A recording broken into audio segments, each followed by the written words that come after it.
Pessoal, vamos lá? Olha só, agora a máquina das térmicas. Vamos dar continuidade àquele primeiro vídeo, segunda parte agora, tá?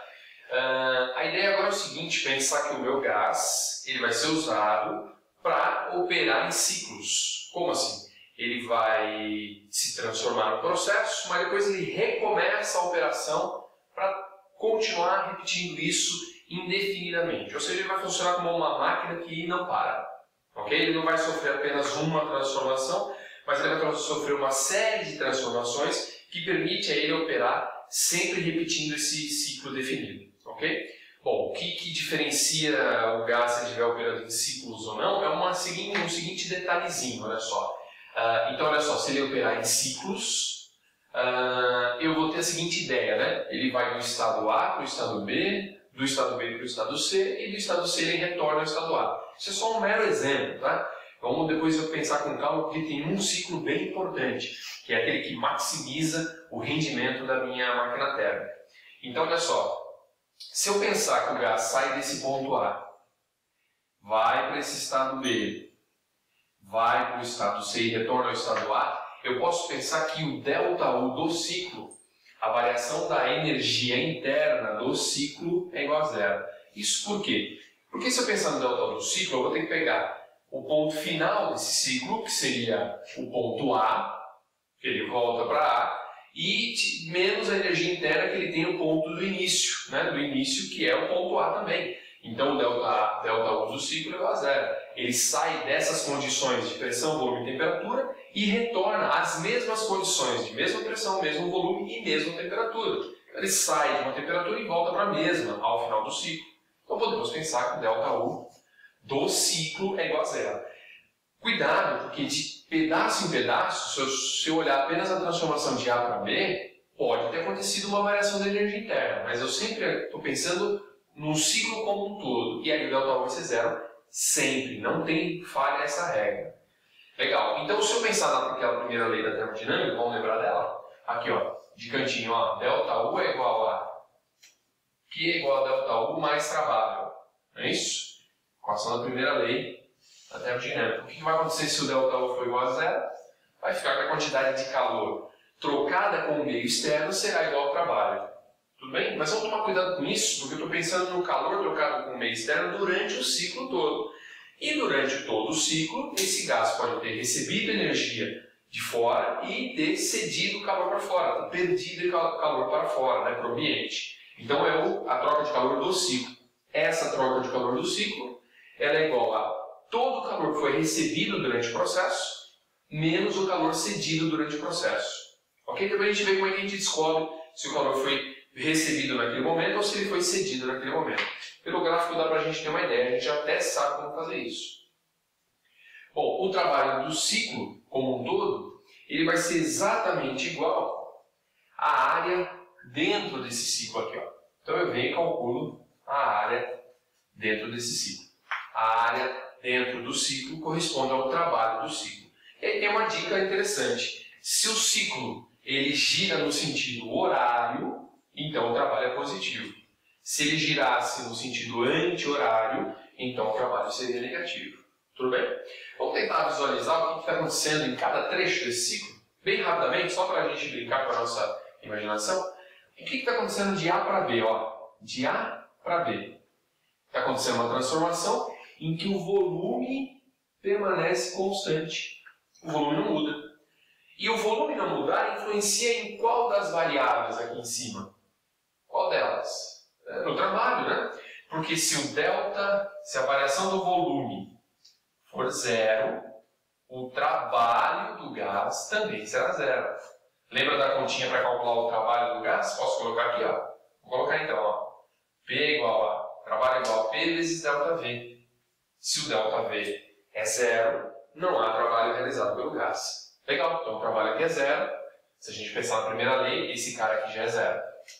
Será que houve variação da energia interna? Será que houve um ΔU? Será que houve um ΔU positivo ou um ΔU negativo? Vamos avaliar? O que aconteceu?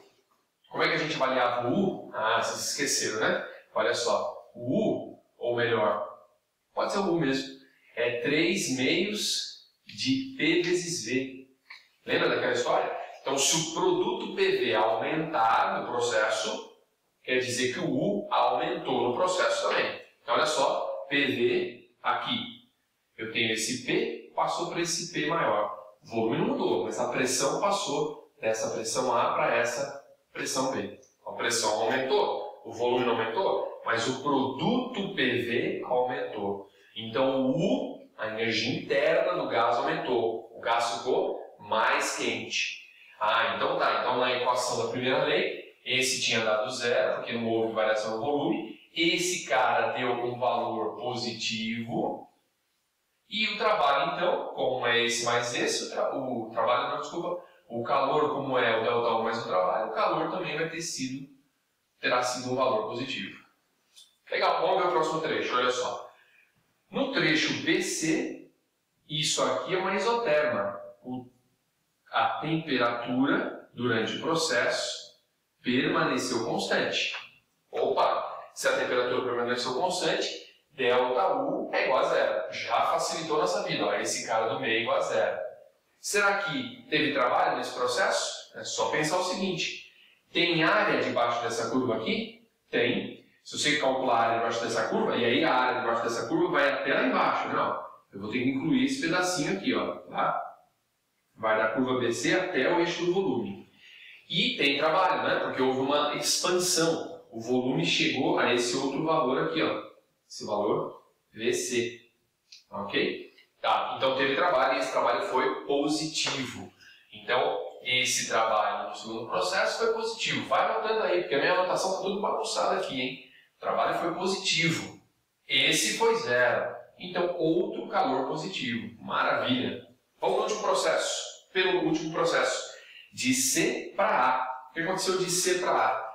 A pressão se manteve constante nesse valor PA, mas o volume diminuiu. O volume diminuiu, né? Se o volume diminuiu, houve um trabalho sendo realizado sobre o gás. O gás sofreu esse trabalho. E o cálculo do trabalho vai ser essa área aqui embaixo. Mas essa área vai ser uma área que a gente vai ter que interpretá-la como sendo negativa, porque o volume diminuiu, né? Lembra dessa história aqui, ó? Se a variação do volume for negativa, o trabalho também será negativo. Muito bem. Então, quer dizer que nesse terceiro processo, o trabalho foi negativo. E o ΔU? A gente já sabe avaliar ΔU, não?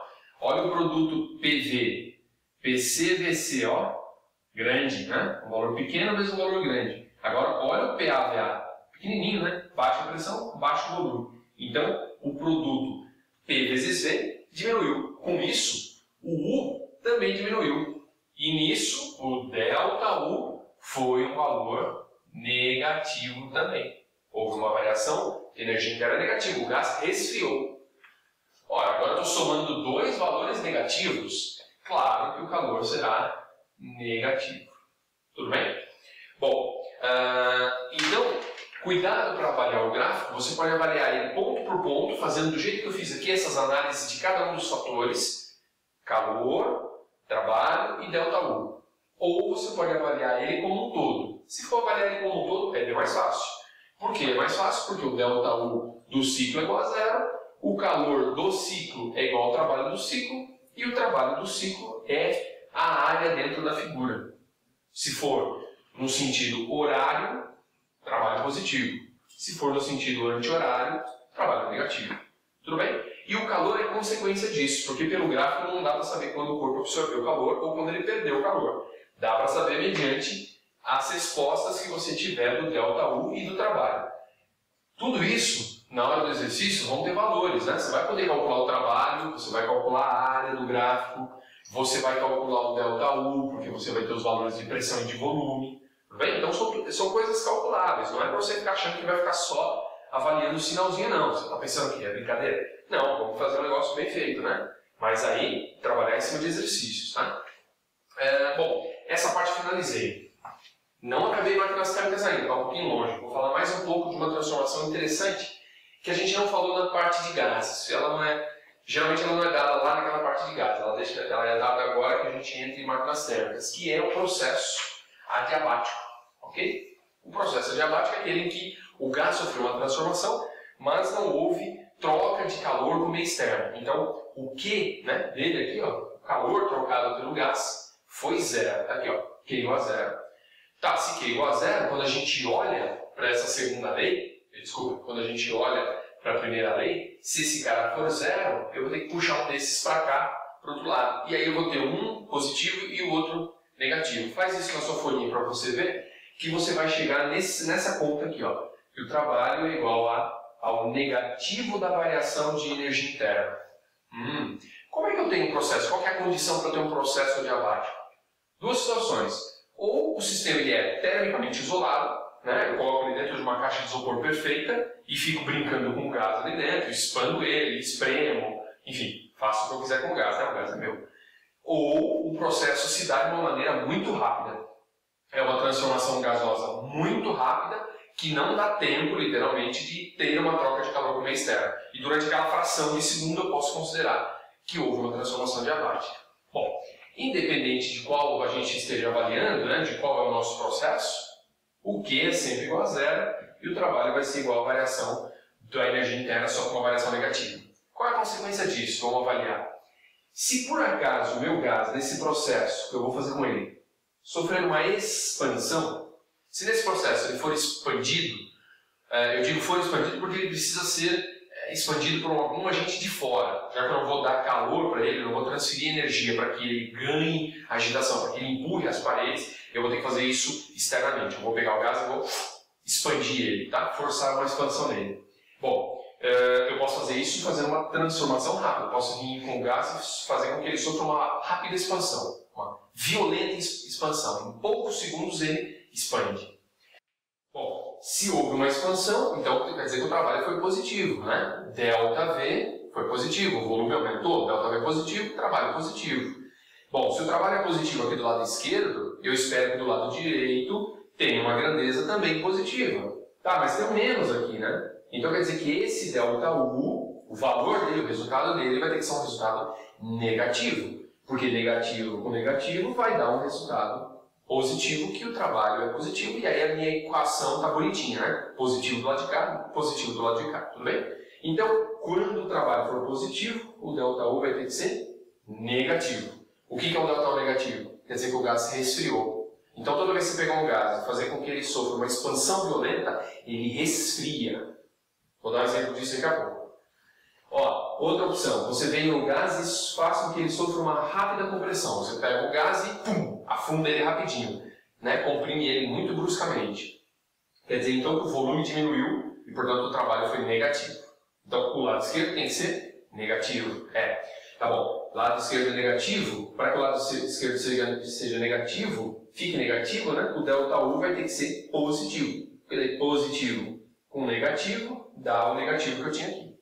Então, ΔU positivo significa que o gás sofreu um aquecimento. Então, toda vez que você pegar o gás e espremer o gás, né, causar ele uma redução de volume, ele vai esquentar. Vamos dar dois exemplos que tem no seu dia a dia, isso aqui, ó. Toda vez que você vai encher o pneu de uma bicicleta, usando uma bomba manual, por exemplo, ok? Você está pegando o ar que está contido aqui na atmosfera e espremendo ele para dentro do pneu. Você está pegando ele num volume, ocupando um volume grande e concentrando ele para dentro do pneu. E você está fazendo isso rapidamente, ok? Então você está causando ao gás uma compressão adiabática.